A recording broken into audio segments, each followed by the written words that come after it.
Sınavım iyi geçti. Takıldığım soru çok yoktu ama bazı sorular birazcık yorum sorusuydu. Orada biraz zorlandım.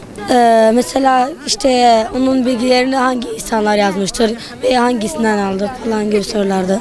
Hedefim bilmiyorum. Yani doğru olmadığını bilmiyorum soruların. Kitabı 3 kere bitirdim. Peygamberimizi biraz daha da iyi bir şekilde anlattı. Mesela ibadet, siret, siyer, hilye gibi kelimeleri daha iyi öğrenmemi sağladı. Yani bu gibi bilgileri öğrenmemi sağladı. İyiydi yani orta.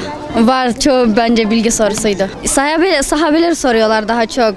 Ve onlara ağırlık vermedik. Biz zaten İmam Hatip Okulu'nda okuyoruz. Siyer dersimiz var. Yine daha detaylı öğrenme fırsatımız oldu. Hayırlısı neyse olsun. Bir kere bitirdim, diğerini tam bitirmedim. Bence kolay geçti. Zorlandığım sorular yoktu. Peygamberimizin hayatını öğrendim. Girdiği savaşları öğrendim. Akrabalarını öğrendim. Teleskop almak. 2 kere bitirdim. Peygamberimizin hayatını öğrendim.